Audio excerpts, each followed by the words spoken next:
here on out, we're going to see some lions, tigers, and bears. Oh my. Oh, thank you. My name is Monica. I will be your safari tour guide for the next half of the tour. And this here is Scott. Now before we get to those lions, tigers, and bears, we just have to make it over this very steep hill. It does get kind of bumpy. This is a forewarning. Tell you guys know. It is as roller coaster as a safari gets, I suppose.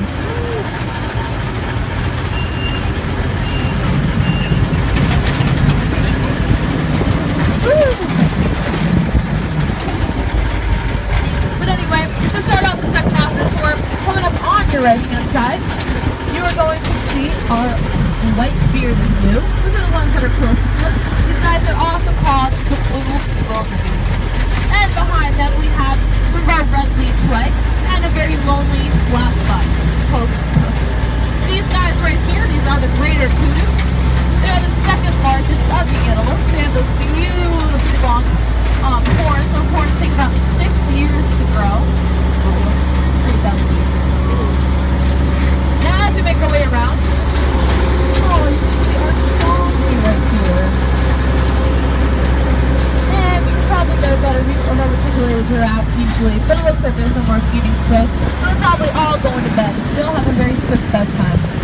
And now we're making our way into the Serengeti grasslands. Well, it looks like the first guys you're going to be able to see are coming up on your right-hand side. We have some more of our black bucks. That looks like a bachelor herd because they're all male. Only the males have those long, beautiful curved horns.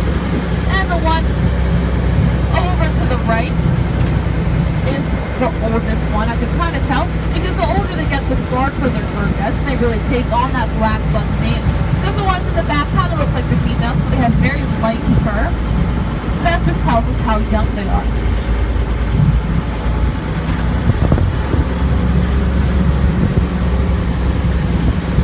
As we make our way through, coming up on your left-hand side, you are going to see some black wildebeest. These guys are also called the white-tailed gnu. They are the smallest of the gnu. They're kind of just like the white bearded gnus that we saw before, but unlike them, these guys, of course, they are much smaller, they have much larger fur, and they also have horns that go off to the side. And oh my goodness, very cute. You cannot miss the baby gnu. He is a new gnu. He was just born a couple of days ago in the middle of one of the tours. The driver was just like, something just gave birth in the middle of the Serengeti grasslands. And look what it was. It was a little gnu.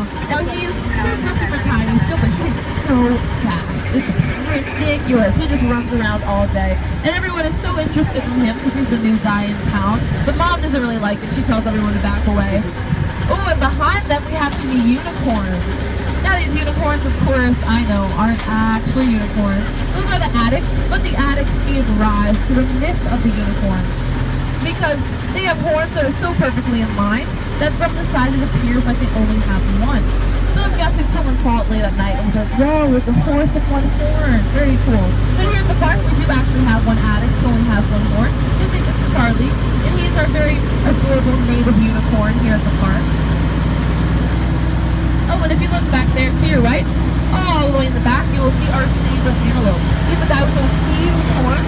Those horns will be about 5 feet long, and he's the only one who will take on a lion. He takes those huge horns all the way down to the ground, under the lion, and he throws them over his back.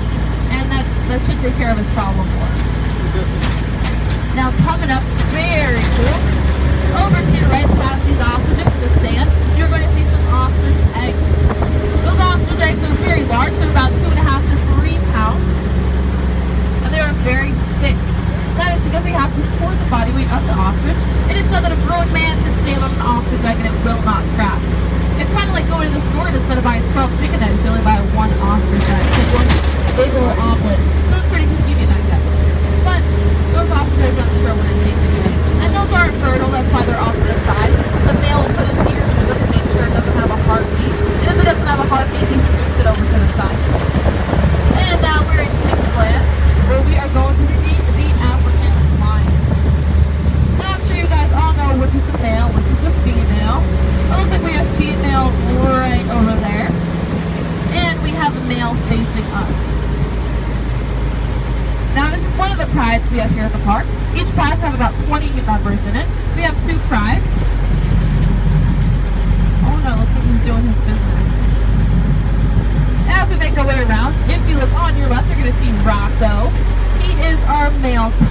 still pretty young. That's why he's separated right now. We will introduce him into the pride later on, but he's still really, really small. And on the same side, we have our other pride of lions. Well, these guys aren't always over here. We will close this fence and allow them to go to the other section. But for now, each animal has a role in the pride. The female is in charge of hunting, while the male is in charge of protecting the pride. Even though they're kind of playful, I'm sure they can be very mean. They have to protect them from all the other predators and the lions. So within the pride, the males will fight for dominance, and the more dominant one is in charge of protecting them. Now, the male will sleep about 20 to 21 hours a day, and while he is sleeping, the female is out hunting. Now, she hunts about 4 times a day, and unfortunately, she's only about 25% successful on these hunts. And when she does come back with food, she's exhausted, but she doesn't even get to eat first. The male gets to eat first, then the female gets to eat, and then the cubs get to eat. That's not fair at all. But when they do get food, they need about 90 pounds of meat in one sitting. That's because they're really not sure when they're going to get their next meal. But here at the park, they get about 15 pounds of meat each day, which is more than enough for them. Now, in this next section, we're going to see some animals you might see in your backyard, or if you've gone camping before, because we are in the Black Bear Ridge. Here you guys are going to see the American black bear. These guys are pretty small. They're only about 200 to 500 pounds. To me, they kind of look like big Rottweilers.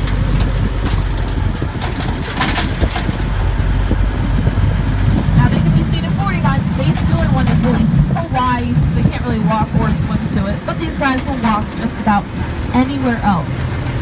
Oh, and coming up on your right, you're going to see a mother and her 3 cubs.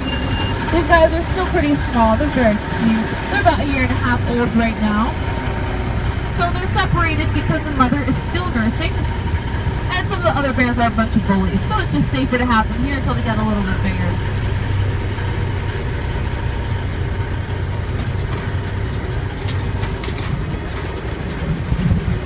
Now as we make our way down,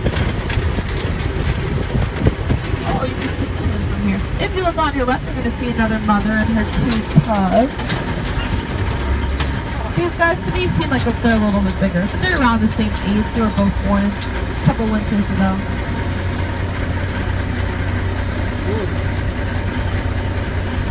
They're super playful. Even though they're getting kind of big, they will try to climb all the way to the top of the tree. It's ridiculous. I always said they're going to fall because the branches are like this big in the bear's leg.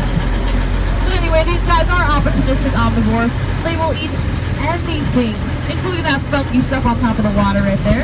That is called duck meat. Oh, and there's Cinnamon. She's that brown bear over there. She's not actually a brown bear, though. She is an American black bear. But they are seen in 4 different colors. They can be seen in black, cinnamon, yellow, and red. We're going back to this duckweed, which they love. It's kind of like a fruit smoothie for them. They eat it all the time. They'll go for a swim and just kind of scoop it into their mouth. It's very nutritious, so it works out perfectly.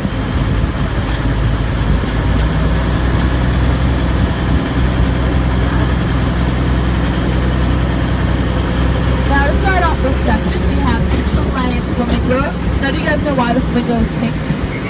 They shrimp, exactly. The flamingo is actually born with white feathers, and they eat more and more shrimp as they get older, and they get that beautiful pink coloration. That's why sometimes you see that some flamingos are paler than other ones. It really just depends on their diet. And next up we have the sacred ibis.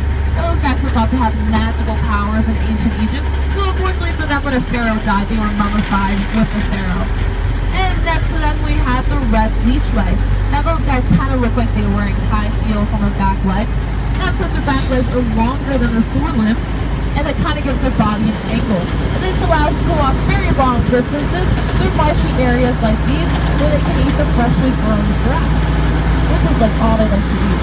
And next up we have that white-bearded gnu I was telling you about before. They take part in one of the largest migrations. They do it every year. It has over 1 million members in it. It includes not only them, but also zebras and gazelles. It is so large, it can actually be seen from outer space.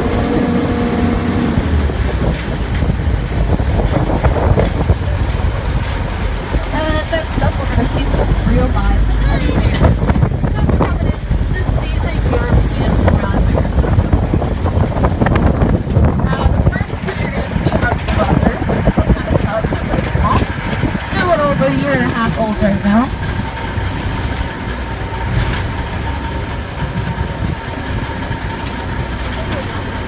though they're around the same age as the black bear cubs, you can tell that they're much larger. That's because the European brown bear can be up to 800 pounds. They're huge. They also have more muscle.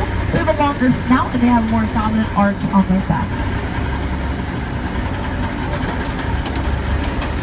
Oh, there we go.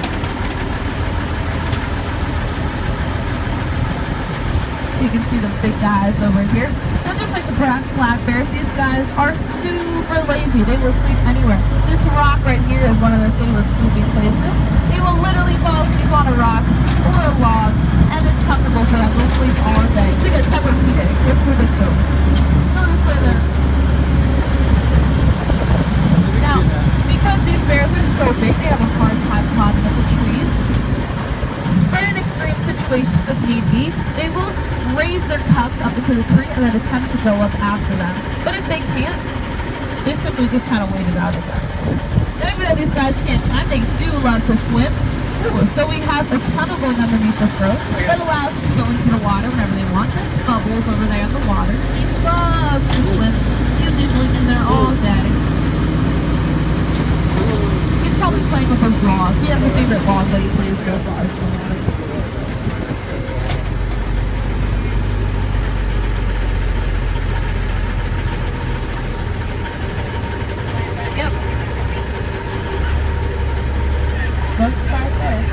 Oh, we have someone in the hot tub over here having a nice afternoon swim.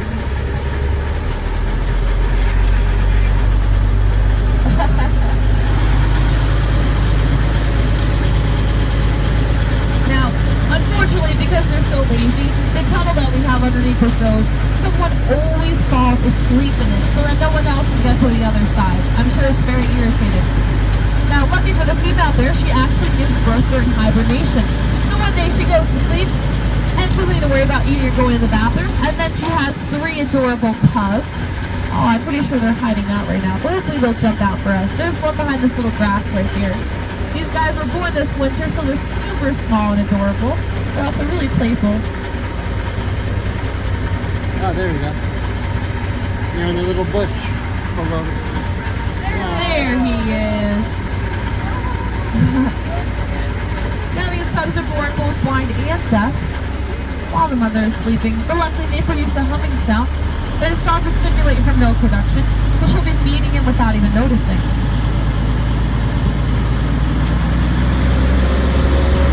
And when she wakes up 2 months later, now this section here is our conservation section for a lot of the animals that are native to New Jersey. We told the state because it has been untouched for them since, you know, really big pop out these have habitats being taken from the animals and they have nowhere to go.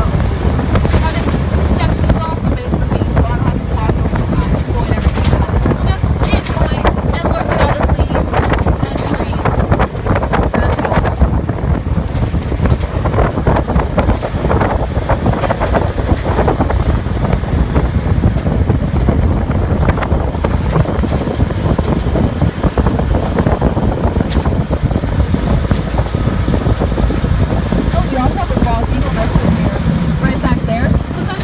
You'll see a pair of volcanoes flying by. And lucky for them, they're actually not endangered anymore. And now we're coming in to the Didgeridoo Pass. Ignore the Outback Steakhouse sign. We're not doing that today, unfortunately. Not hungry, but we are going to the Outback. We're going to see some kangaroos, some emus, and some black swans. Now the species of kangaroo we're going to see is the red kangaroo. They're the largest species. The male is the one who really takes on the name. He's going to have that pretty reddish orangish fur. While the female is mostly gray. So the first one you're going to see is going to be coming up on your left-hand side. This is also the slowest gait.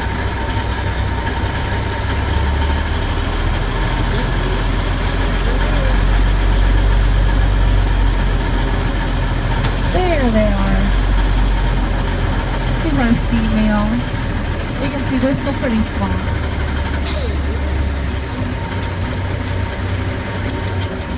A mom and her kid. Now, do you guys know what a baby kangaroo is called? Joey. The Joey? A joey, yes. The joey starts off on the size of a lima bean. That lima bean crawls into the mother's birthing canal where he will sit in her pouch for about 6 months until he is fully developed. And after that, he can jump in and out as he pleases, or until mom kicks him out, which always happens eventually. Now, they're kind of like deer, like you know how deer really pesky deer. They are the same way in Australia because when the kangaroo has a joey in her pouch, she won't even realize that another one could possibly be developing at the same time. So when one hops out, the next one hops out, then the next one hops out, then the next one hops out. And it's just like a reoccurring cycle. So it's very unfortunate for them. But for us, we see them as very, very adorable because we don't have to constantly deal with them. Now, these kangaroos can jump about 10 feet up in the air, 20 feet forward, but they cannot jump backwards, which is mostly because their back legs are fused together. They can really only continue to hop forward. And in the water, somewhere, there they are, you should see the black swan. Black swan is native to both Australia and New Zealand. Unfortunately for them, they cannot dive into the water like most ducks and geese can. This is most due to their buoyancy, but they do have about 24 vertebrae in their neck alone, so they can still reach pretty far. And they're also not completely black. They do have some flightless white feathers. And of course, we have the creepy emus. Their eyes are creepy because they have those beady red eyes. But on the side of their face, they have that beautiful bluish greenish color. But it's the same color as the eggs that they lay. Now, one of these females does have a joey in her pouch right now. If you touch her, it is very adorable, but she always seems to disappear. Now, if you look at their tail, you can tell they have very thick tails. That's because that tail can support all of their body weight. So if a predator comes running at them, they will lay all the way back on their tail. They'll grab their opponent and kick their feet out. And the kick from a kangaroo is so strong, it can actually stop a human heart. And of course, they're always posing for pictures.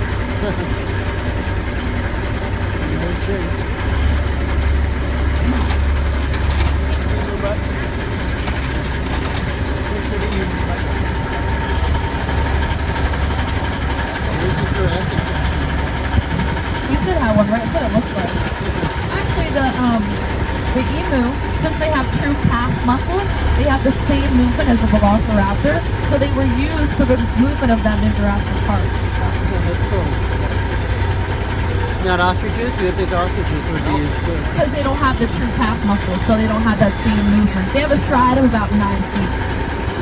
And they move their heads differently as well. But anyway, in this section, we are in Tigris Asiana, where you guys are going to see some Bengal tigers and some Siberian tigers.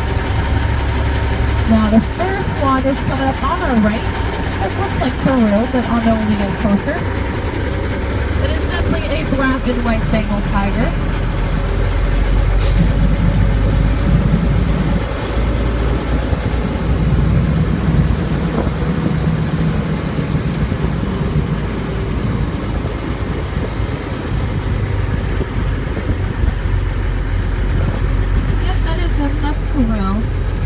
Beautiful. If you look at his eyes, he has beautiful blue eyes. Oh, there he is. Oh no, it's Shanti. This is Shanti. I'm sorry. I'm such a liar. This is a female. This isn't Kangaroo. We'll probably see Kangaroo in the next section. But anyway, the Bengal tiger comes in 4 different colorations. They can be seen in Shanti's beautiful black and white coloration. They can also be seen in the more common orange and black, as well as the butterscotch tabby, which is like a very light orange with orange stripes, which we have 2 here up in the park. We're very lucky to have them, but there's only about 20 to 30 of them left in the world.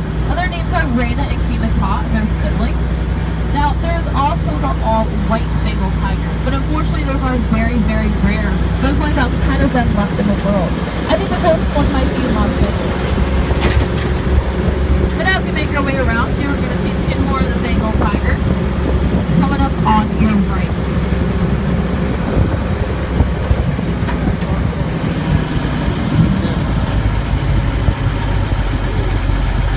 Oh yeah, there they are. In the middle over there, you will see Kangaroo hanging out in the sun in all his beauty. And next to him, you will see Hera. She is our orange and black Bengal tiger. Now we constantly move them around, so sometimes there will be different ones in each section. Like over here, we usually have Reina and Queen and Ka. Now these These tigers are usually 500 pounds, but they're not the largest of the wild cats. The largest of the wild cats are the Siberian tigers. These tigers are huge. They can be up to 800 pounds. Now they're so large because they live more north than the Bengal tiger does. So they need all that extra body weight to protect themselves in the cold winter.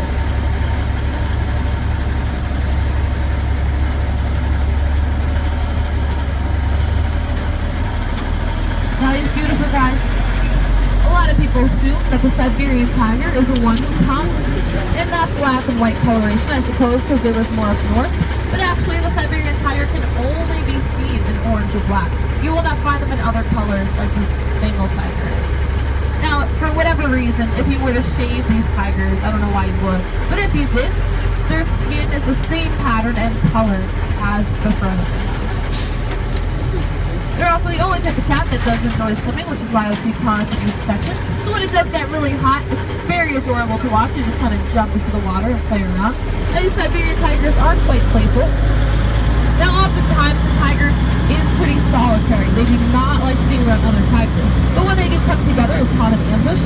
And here in the park it's usually okay because they were raised together or they're related.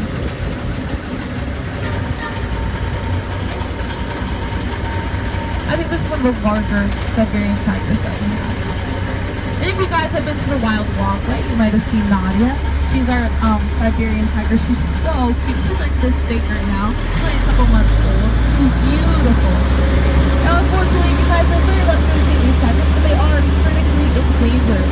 That's mostly because they're not only being hunted for their fur, or not only are their habitats being taken away from them, but they also have to for their claws, their tails, their teeth, their claws. A lot of people think they can use them for medicinal reasons, like curing a migraine or clearing your pimples, which is honestly absolutely ridiculous. But hopefully they will not be completely extinct by the end of our lifetime.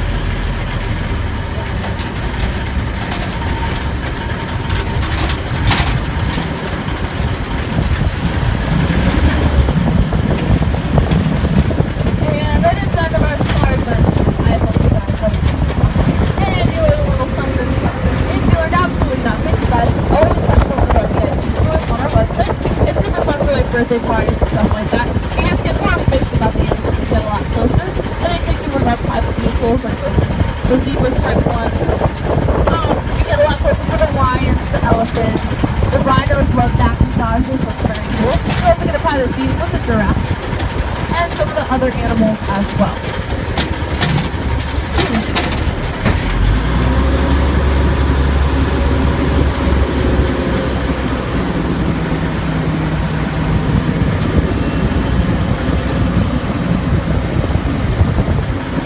Got it.